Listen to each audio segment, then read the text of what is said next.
Hello बच्चों, कैसे हैं आप सब। आई होप सब अच्छे होंगे।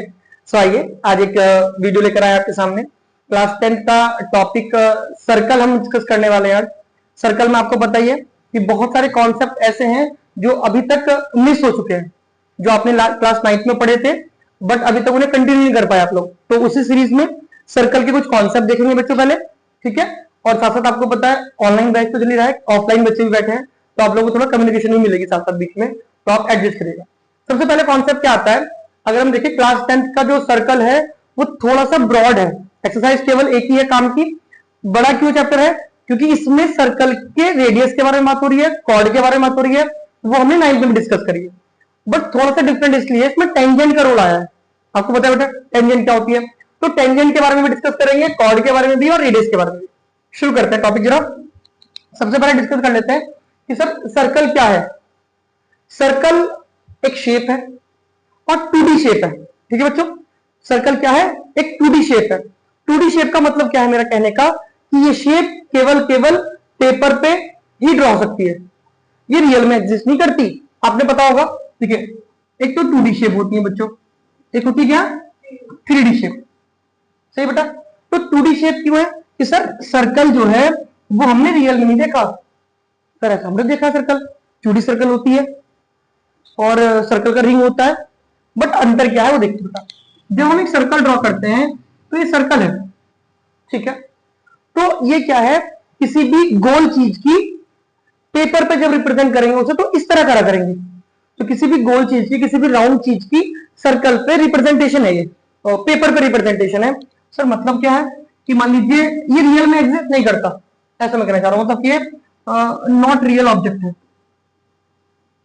2 डायमेंशन ऑब्जेक्ट है। इसका मतलब कब समझोगे, या समझोगे मान लीजिए मेरे पास बॉल है ना। आपसे मैंने कहा कि बच्चों बॉल बना के दिखाओ पेपर कॉपी पे, तो क्या करोगे आप, सर बॉल तो बहुत इजी है, लीजिए ये बन गई बॉल। ये क्या है ना, स्पेलिंग सही बॉल की, है ना, बॉल।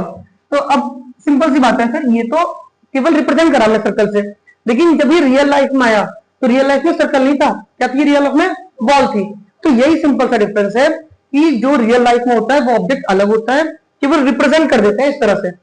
अब इसका रियल में क्या होगा, रियल में जो 3D शेप होती है सर्कल से रिलेटेड, वो कौन सी होती है, वो होती है आपकी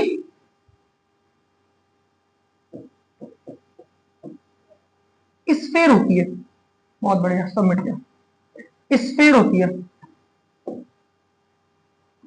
चलिए क्या होती है, स्फेयर होती है। स्फेयर से रिगार्डिंग हम बात करने वाले हैं कि स्फेयर क्यों 3D है, सर्कल क्यों 2D है।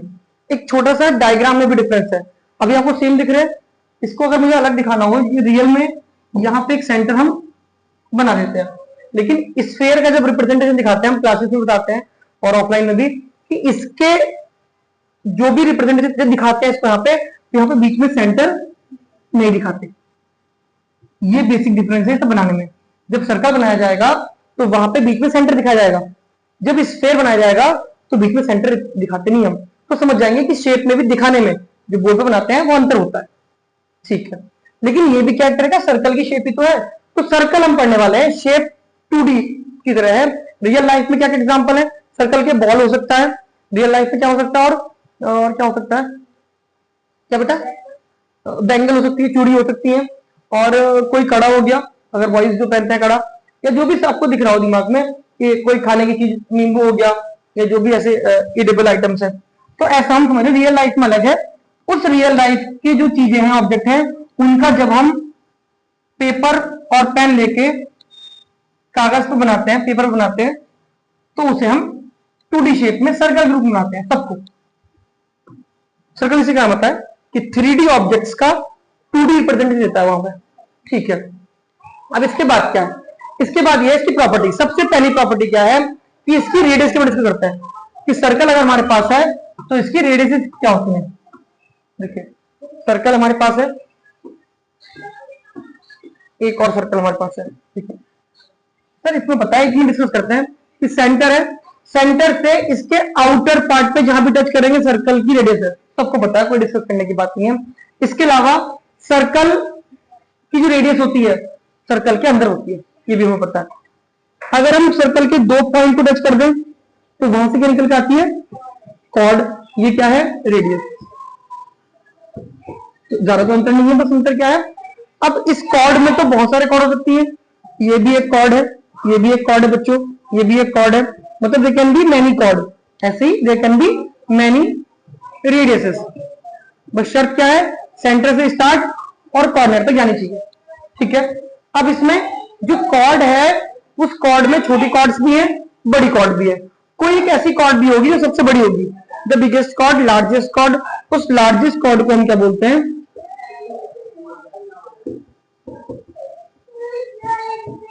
डायमीटर क्या होती है, लार्जेस्ट कॉर्ड। तो इतना है कि सबसे बड़ी वाली कॉर्ड जो होती है वो आपकी डायमीटर होती है। इतनी सी बात पड़ जाती है इसमें। अब इससे आगे क्या पढ़ने वाले हैं, इसके आगे पढ़ने वाले हैं कि भाई ये बताओ सर, थोड़ा सा यहां से ये बता भी देखो सब लोग, इसके अंदर अगर कोई सर्कल के अंदर कॉर्ड है और सेंटर से अगर कोई परपेंडिकुलर लाइन आ रही है तो वो इस कॉर्ड क्या करती है, बाइसेक्ट करती है। अगर कोई परपेंडिकुलर लाइन है तो इस कॉर्ड को आधा आधा बांट देगी। अगर ये ओ पॉइंट है, ये ए पॉइंट है, ये बी पॉइंट है, तो आप बोल पाओगे O is equal to O B. ठीक है, यहां से। ठीक है, और क्या हो सकता है, और ये हो सकता है कि कोई आपके पास सर्कल है बच्चों, सर्कल में अगर आपके पास कोई लाइन सर्कल को पूरा कट कर रही है तो इस लाइन का भी एक स्पेसिफिक नाम होता है। बताइए क्या होता है बेटा, क्या होता है, सेकंड, SECANT, सेकंड। चलो, सेकंड का रोल बहुत इंपॉर्टेंट है। सेकंड के अंदर ही कॉर्ड होती है।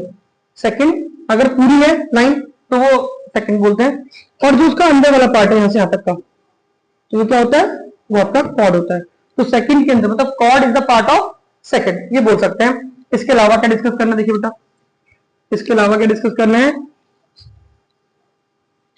बताइए और क्या पॉइंट है। देखिए, कॉर्ड की एक और बात है इंपॉर्टेंट, कि सर्कल के अंदर अगर आपके पास ये वाली कॉर्ड है बेटा और सेम लेंथ की एक और कॉर्ड है, मतलब उसकी लेंथ सेम है, मान लीजिए ये ए बी है बेटा और ये पी क्यू है, तो अगर आप ये बोल रहे हो कि sir A B is equal to P Q, A B is equal to P Q, that mean chords are equal, chords equal है। और अगर कॉर्ड्स इक्वल है तो सेंटर से क्या होगा बेटा, इनकी डिस्टेंस भी क्या होंगी, लेकिन कैसी डिस्टेंस, परपेंडिकुलर डिस्टेंस। कैसी डिस्टेंस, परपेंडिकुलर डिस्टेंस क्या होंगी, सेम होगी। ये जो ओ से अगर मान लीजिए बेटा एम है, तो यहां से जो डिस्टेंस है ये ओ से एन तक, तो we can say O M is equal to O N. एक ये वाली बात भी हमें समझनी पड़ेगी। ठीक है, डन है कि इक्वल कॉर्ड्स की डिस्टेंस क्या होती है, सेंटर से इक्वल होती है।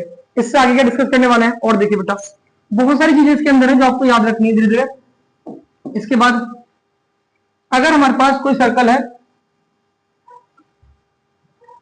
कोई सर्कल है, उसके अंदर देखिए सर्कल है, कॉर्ड के दोनों पार्ट हो गए सर्कल के। एक और बेटा कि अगर कोई लाइन, अभी कॉर्ड से रिगार्डिंग कोई डाउट है, कॉर्ड एक दो पॉइंट और बेटा कॉर्ड के याद नहीं आ रहे सर इस तरह, बस यही है बेटा। ठीक है, बेसिकली चैप्टर में टेंजेंट के बारे में एक और पॉइंट, कॉर्ड और सर्कल में रिलेशन और है कि chord, the longest chord can be, can combine two radiuses, है ना। ये भी कहीं ना कहीं मैंने एक जगह देखा था कि एक सबसे बड़ी कॉर्ड है, आपको पता है सबसे बड़ी कॉर्ड कहां से होती जाएगी, सेंटर से, क्योंकि वो क्या है, डायमीटर है। तो सबसे बड़ी कॉर्ड डायमीटर है, डायमीटर सेंटर से जाता है, और सेंटर से उसके आउटर कॉर्नर तक की डिस्टेंस को हम क्या बोलते हैं, सर रेडियस बोलते हैं। तो ओ ए प्लस ओ बी वो क्या होगा, ए बी। तो एक chord can be the sum of two radiuses, ये कहा जाता है। और ये दोनों रेडियस है, दोनों बराबर होंगी, तो longest chord, the longest chord A B can be double of radius, ये डायमीटर वही सेम बात है। तो दो रेडियसेस का सम भी कॉर्ड होती है, लेकिन कब, when they are passing through centre, the chord passing through centre. एक चीज और बेटा, एक और प्रॉपर्टी बड़ी काम की, आपने पहले पढ़ रखी है क्लास में, लेकिन रिवाइज करना बहुत जरूरी है क्योंकि सर्कल पूरा होना चाहिए सर्कल आपका। एक और बताओ बेटा, आप लोग बताओ, अगर कोई एक कॉर्ड है, क्योंकि चैप्टर जो 10 होता है, 10 चैप्टर का हम 11 में पढ़ते हैं बाद में ना फ्यूचर में, तो उसका थोड़ा सा रूल आता है इसमें कि कॉर्ड के एक तरफ जो हिस्सा है, सही होगा, हमें 11 में पढ़ेंगे हम, सेक्टर होता है। जब कॉर्ड डिवाइड करती है तो सेक्टर होता है, सही बोल रहे हैं हम? हमारे बच्चे हाँ कर रहे हैं। ये क्या होता है बेटा? सेगमेंट होता है। जब कॉर्ड डिवाइड करती है, हमने पहले भी डिस्कस करा है, जब कॉर्ड डिवाइड करती है तो सेगमेंट्स बनते हैं, और जब किसी सर्कल में रेडियस डिवाइड करती है, इस सर्कल के अंदर बेटा 2 रेडियसेस है, मैंने बनाई एक सेंटर से यहाँ पे रेडियस, एक यहाँ पे, तो एक हिस्सा तो बच्चे ये वाला हो गया और एक हिस्सा ऊपर वाला हो गया। तो जब रेडियस डिवाइड करती है वो सेक्टर्स में डिवाइड करती है, कॉर्ड डिवाइड करती है तो 2 सेगमेंट बनते हैं। तो मेरा क्या मतलब है, मेरा मतलब समझाने का ये है, सेगमेंट और सेक्टर की बात अभी नहीं आएगी। इससे मतलब मेरा क्या है कि अगर कोई एक कॉर्ड है बेटा, कोई एक कॉर्ड है, तो उस कॉर्ड के एक तरफ, इस कॉर्ड के एक तरफ जितने भी एंगल बनेंगे, जितने भी एंगल बनेंगे, सर एक एंगल ये रहा, और कौन सा बन सकते हैं बच्चों? एक एंगल ये रहा सर, एक एंगल ये रहा, एक और बन गया सर। जब तक 10 चलता रहेगा तो बनाते रहेंगे एंगल। तो there can be many angles. कौन कौन से? मैं एक बार इसको टच कर देता हूँ एंगल्स को। एक एंगल ये रहा, एक यहाँ पर है, एक यहाँ पर है, एक यहाँ पर है, यहाँ पर है, और भी बन सकते हैं, लेकिन इस कॉर्ड के एक तरफ। तो प्रॉपर्टी क्या है कि किसी ट्राइंगल में किसी कॉर्ड के एक साइड जितने भी एंगल्स बनते हैं वो सारे एंगल्स सेम होते हैं। इट मींस कि यहाँ पे इस P पॉइंट पे जो एंगल होगा, जो Q पॉइंट पे एंगल होगा,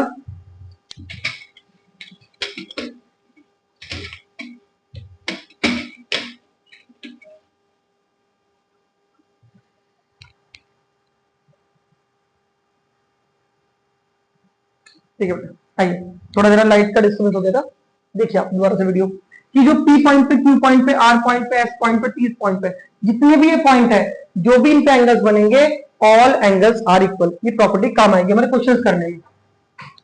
9th में मतलब बेसिकली यूज होता है, लेकिन आपके कहीं ना कहीं काम आएगी अगर कोई एक्स्ट्रा क्वेश्चन बनता है, तो वहां के लिए हम प्रिपरेशन कर रहे हैं कि 10th चैप्टर से कोई एक्स्ट्रा क्वेश्चन बना तो 10th और 9th कंबाइंड कोर्स आपको पता है, तो 9th के कोई कॉन्सेप्ट डाले हो कुछ नहीं पता, क्योंकि जब एक्स्ट्रा क्वेश्चन आते हैं उसमें कॉन्सेप्ट सारे काम आते हैं। ये सब पीडीएफ के रूप में मैं सेंड करूंगा एक बार बच्चों को ग्रुप में, इसकी पीडीएफ बनी हुई है बेटा ना, वो मिल जाएगी ग्रुप में। इसके अलावा कॉर्ड उड़ का कुछ नहीं बेटा। अब जो मेन टॉपिक है इसके अंदर वो आपका आता है कि निकल बेटा, बताओ क्या आता है जिसके लिए पढ़ रहे हैं चैप्टर हम, बताइए बच्चों। सर्कल के अंदर टेंजेंट, जो चैप्टर पढ़ा जा रहा है ये टेंजेंट के लिए पढ़ा जा रहा है कि टेंजेंट का ही मेन रूल बताया जाता है। हालांकि पढ़ना सब कुछ होता है, लेकिन यहाँ पर बॉस कौन है? ये टेंजेंट है, जिसकी वजह से पढ़ रहे हैं। बेसिक कॉन्सेप्ट बताया हमने। टेंजेंट क्या है? एक ऐसी लाइन है जो सर्कल को टच करके निकल गई, बस है ना, एक ऐसी line which touch is the circle. Circle cut नहीं करेगी, इंटरसेक्ट नहीं करेगी, केवल टच करेगी। व्हाट इट मीन कि ऐसे करके लाइन है, देखो ये थोड़ा सा नीचे आ गया, मान लीजिए टच कर रही है, क्लास नहीं टच कर रही है, हम अपने सर्कल से बोलते हैं टच कराएगा, है ना। तो अगर कोई लाइन सर्कल को टच करती हुई निकल रही है तो हम बोल देंगे सर ये इंसान जो लाइन है ये क्या है? टेंजेंट है। टेंजेंट है इसका नाम, यही तो टेंजेंट है जिसको हम देख लो। सर कितनी हो सकती है सर्कल के अंदर टेंजेंट? आंसर है उतनी जितनी, हाँ, मतलब मैनी हो सकती है, बहुत सारी हो सकती है। लो इस पॉइंट पे बन सकती है टेंजेंट, जी सर बन सकती है ना, किसी भी पॉइंट पे यहां बन सकती है, यहां बन सकती है, यहां बन सकती है, मतलब हर पॉइंट पे दे कैन बी, हाँ they can be a tangent, हर एक पॉइंट पे एक टेंजेंट। तो इसमें उतनी टेंजेंट बन सकती है जितनी बच्चे क्लास में क्या करते हैं? बातें करते हैं, बहुत सारी, हद से ज्यादा, तो उतनी टेंजेंट बन सकती है। लेकिन एक यूनिक पॉइंट क्या है कि किसी एक पॉइंट पे जहां पे टच करती है, that point is called contact point. क्या होता है बच्चे, ये कांटेक्ट पॉइंट होता है। और किसी एक पॉइंट पे केवल केवल एक टेंजेंट बनेगी, ये काम कीजिए। किसी एक पॉइंट पे दूसरी टेंजेंट बनेगी तो सर्कल को कहीं ना कहीं इंटरसेक्ट करेगी। ये कहा जाता है कि on a single point they can B only one tangent. तो ये हमें समझना है, बाकी इसमें कोई खास नहीं है। एक खास बात और है कि अगर ये कांटेक्ट पॉइंट है बेटा, समझ रहे हो, और एक और कांटेक्ट पॉइंट है ये वाला बिल्कुल सामने, और इन दोनों से मिलने वाली लाइन जो है वो सेंटर से पास हो रही है, तो आप क्या बोलोगे, सर इसका मतलब ये लाइन क्या है, ये तो बिगेस्ट कॉर्ड है, इसको हम क्या बोलते हैं, रेडियस बोलते हैं। ठीक है, तो इसकी जो अपोजिट साइड में एक पॉइंट है, अगर मैं उस पे भी एक और टेंजेंट ड्रॉ करता हूं, अगर मैं उस पर भी एक और टेंजेंट ड्रॉ करता हूं, थोड़ा सा नीचे होगी टेंजेंट, तो आप ये कह सकते हो दीज टेंजेंट्स आर पैरेलल। ये कहा जाता है कि सर्कल के डायगन क्या होता है, डायमीटर के दोनों कॉर्नर्स पे जो हम टेंजेंट ड्रॉ करते हैं वो दोनों टेंजेंट क्या होती है, बराबर होती है। एक ये पर है, बराबर होती है, पैरेलल होती है। ठीक है, नींद आ रही है इस बच्चे को, बट कोई नहीं।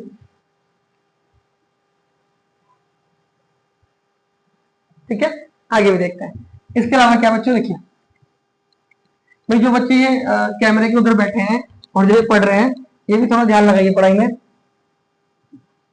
ठीक है, जो यहाँ बैठे हैं वो तो दिख रहे हैं कि वो उन्हें नींद आने वाली है या फिर आ रही है, या कोई हंस रहा है, मैं भी हंस रहा हूँ उन्हें देख के। लेकिन जो आप कैमरे के पीछे हैं, कहीं ना कहीं आपसे ना बात हो पा रही है, ना कहीं आपको देख पा रहे हैं। लेकिन अगर मैं थोड़ा सा सोचने में जाऊं तो मुझे एक तो इंसान दिख रहे हैं, जैसे कि एक बच्चा हमारे ट्यूशन के हो सकते हैं, फिर दूसरा बच्चे कोचिंग के जो बैठे होंगे जो हंस रहे होंगे कि देखिए सर की लाइट गिर गई है ना बच्चों, और सोच रहे होंगे सर का पेन गिर गया, सर ने ये लिख दिया, सर ने ये बोल दिया। ठीक है, वो सब भी चलेगा, लेकिन फिलहाल क्या है, लेक्चर इंपॉर्टेंट है। ये क्लास जो है अच्छे खासी मतलब थोड़ी सी सर्कल को इजी करने के लिए एक एक्सरसाइज है, 2 क्वेश्चन कम से कम इससे बन सकते हैं, तो इंपॉर्टेंट तो है। आइए बेटा, और कॉन्सेप्ट में क्या है, इसके अलावा टेंजेंट की होती है प्रॉपर्टी है क्या, कि अगर टेंजेंट जो है हमारी, ये सर्कल है और सर्कल में क्या बेटा टेंजेंट है, तो टेंजेंट और रेडियस है ना, always perpendicular to each other.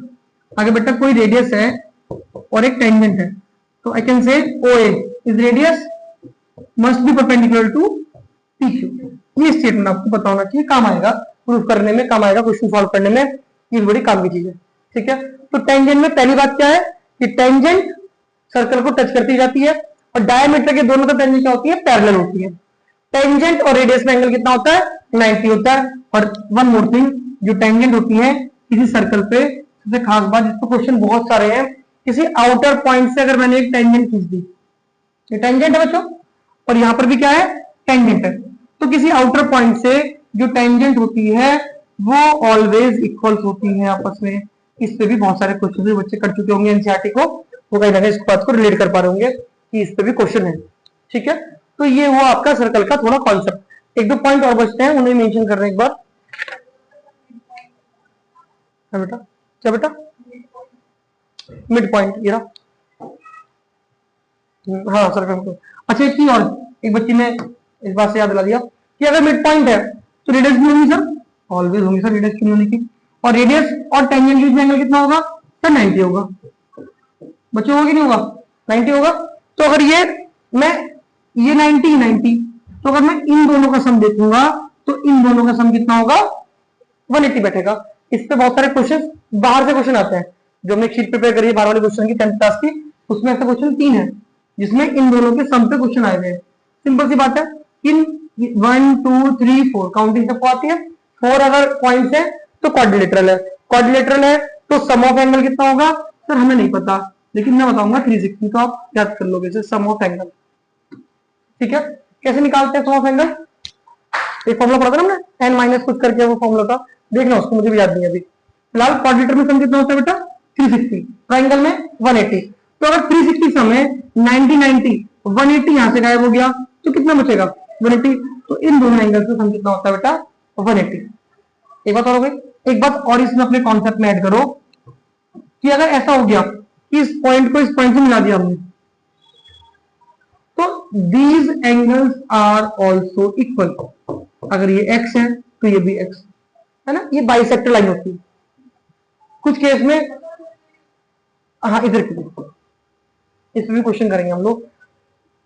और एक चीज और, जब ऐसा हो जाए तो ऊपर क्या बन गया बेटा, एक राइट एंगल ट्राइंगल जिसमें 90 एंगल, 90 के साथ हाइपोटेनियस, ये बेस और ये परपेंडिकुलर।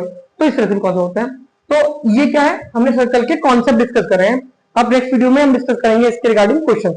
आई होप आपको ये पसंद नहीं आया होगा, मुझे पता है आपने बिल्कुल भी मन लगा के नहीं पढ़ा, लेकिन दोबारा देखोगे तो जरूर समझ में आएगा। ठीक है, thank you so much for this video, मिलते हैं नेक्स्ट वीडियो में।